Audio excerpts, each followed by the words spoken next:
Right now, police in Janesville say they have a suspect in custody for a double homicide earlier this week. And we're hearing from members of the Hmong community after President Trump enters talks with Laos to accept deported immigrants. But first, it's a slick morning out there. We're bringing you live team coverage to make sure your morning commute is a safe one. From the Channel3000.com Alert Center, this is News 3 Now this morning. Good morning, everyone, and welcome to News 3 Now this morning on this very busy Thursday, February 13th. I'm Josh Breider. And I'm Leah Lynchide. We have team coverage on some overnight snowfall with live drive and the latest on Hattie's forecast. She's going to start us off this morning. Hi, Hattie. Good morning, Leah and Josh. Well, snow is still falling for parts of our area. It's an alert day today for the snow this morning. Right now at noon, the day after the President's State of the Union address, the Senate will vote on impeachment, and it's all but guaranteed to end in an acquittal. And sexual assault survivors are speaking out against a Republican bill that tacks on highly partisan mandates to a bill to improve rape test kit protocols. From the Channel3000.com Alert Center, this is News 3 Now at noon. Good afternoon, I'm Mark Kane. Thanks for tuning in to News 3 on this Wednesday afternoon. Flurries may move in tonight. Let's head over to the Weather Center meteorologist Hattie McLean has a look at your first alert forecast. Hi, Hads. Good morning, Mark. You're right. We do have a little bit of light snow in the forecast.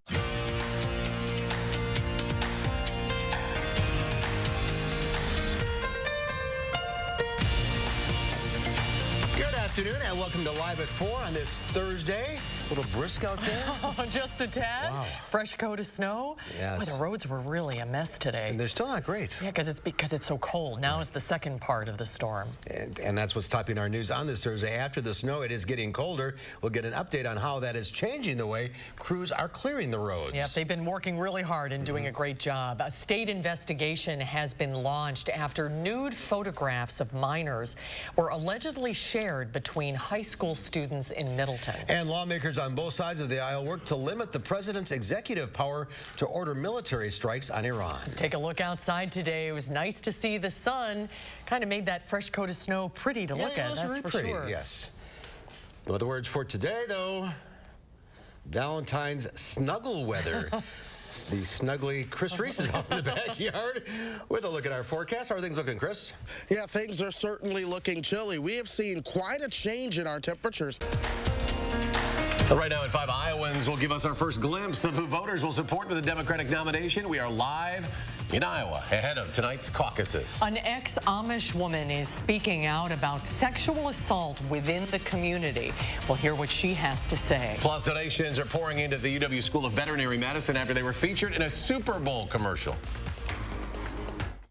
From the Channel3000.com Alert Center, this is News 3 Now at 5.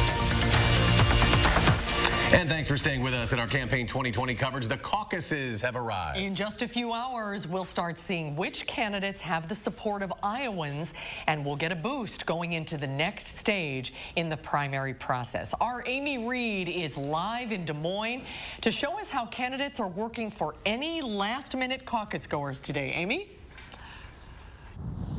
Yeah, even on the day of, candidates and the people who support them are out in the community, knocking doors, holding rallies. It is a horrible, horrible day for the employees here.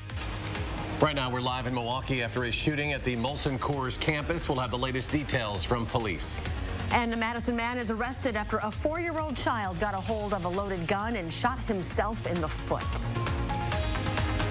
From the Channel3000.com Alert Center, this is News 3 Now at 6.